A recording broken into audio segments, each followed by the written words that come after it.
A farmer once asked the veterinarian to come to check out his horse. And when the veterinarian got there, he said, "What seems to be the problem?" And he said, "Well, one day the horse limps, and one day the horse doesn't. And what should I do?" Well, the veterinarian thought about that for a bit, and he said, "On the day when the horse doesn't limp, sell him." Caveat emptor, let the buyer beware. We've certainly learned a certain skepticism, haven't we?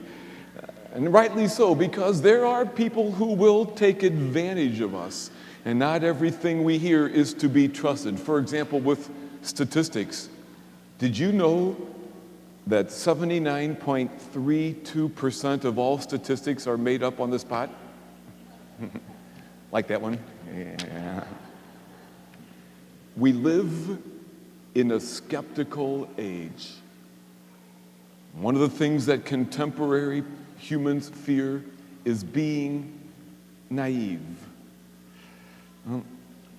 We ask questions that we need to ask, And sometimes we question and test everyone and everything and even God. And there is a gift in some of that skepticism because it can protect us from getting unnecessarily hurt. Indeed, there are some people and some things that are not to be trusted.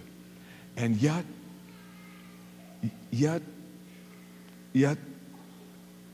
the time comes when we have to give our hearts.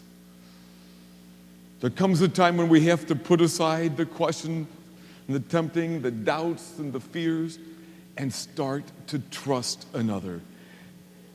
Granted, no institution or person is perfect, and all will ultimately disappoint us at least at some point or another. But still, we have to let ourselves begin to trust at some point. Otherwise, we will live lives that are terribly alone and frighteningly lost. At some point, you have to give your hearts, In today's gospel, Jesus approaches some fishermen.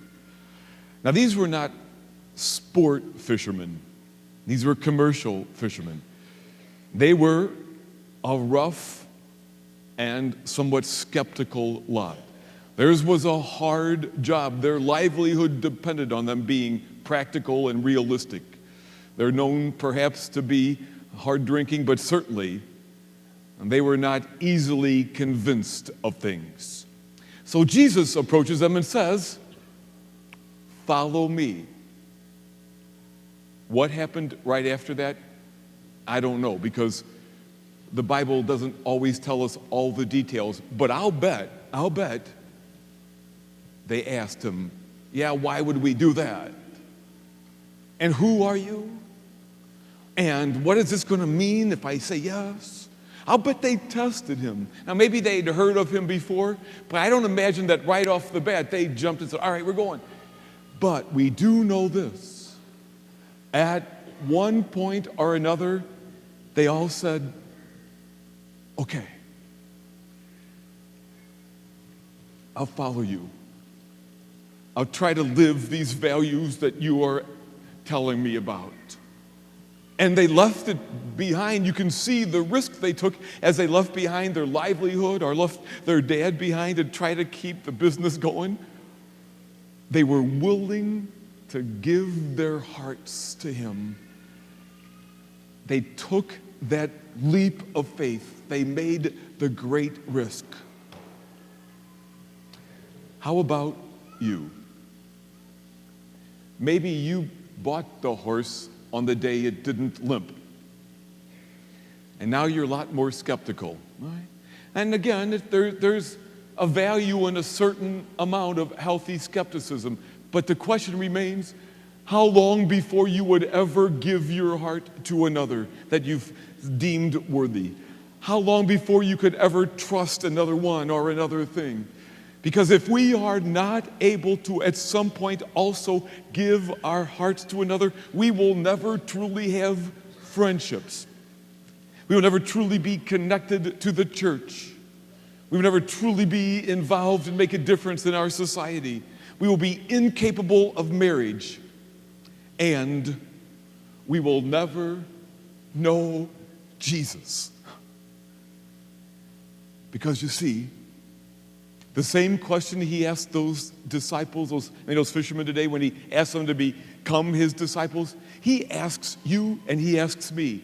He says, will you follow me? Will you take on the things that I say that matter? Will you take on my values? Will you try to live this life that I live? Are you willing to let me matter in your life or not? And maybe we're skeptical, or maybe we have a lot of questions.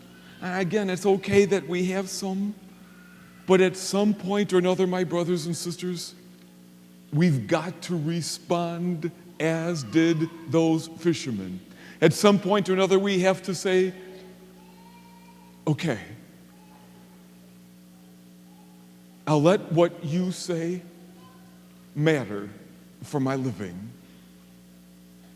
I'll let myself trust you. I'll belong to you. And I'll try to live as you do. My brothers and sisters, unless we do that, we end up merely detached bystanders, terribly alone, frighteningly lost, watching real life go past us. At some point, we have to give our hearts.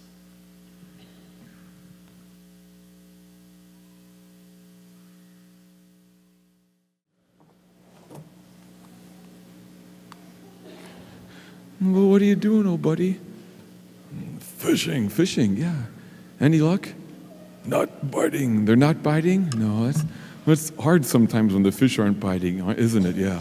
Big Al, I'm a pretty good fisherman myself. Really? Yeah. I don't even need a fishing pole. That's how good I am. Really? Show me. Well, watch. Whoa, got one. No. Joking, you're right. I was just joking. That's just kind of a fake one. But Big Al, guess what? Jesus wants you to fish for people. Joking? No, he's not joking. No, Big Al, that's serious. He wants you and me to be followers who help bring others to him. The bait. What's the bait? Good question. The bait is love, Big Al. Oh. And when people can see that we love him, and they can see that the way of his goodness makes a difference for us, then they'll want to follow him too. Cool.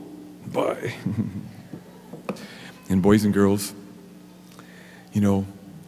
I'll bet your moms and dads tell you sometimes, oh, don't trust people. And we got to be smart.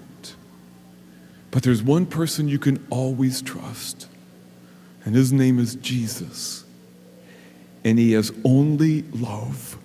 And if you follow him, you would be so happy that you did.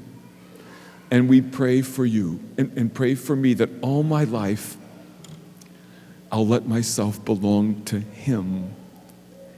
And we pray that you will let yourself belong to him too.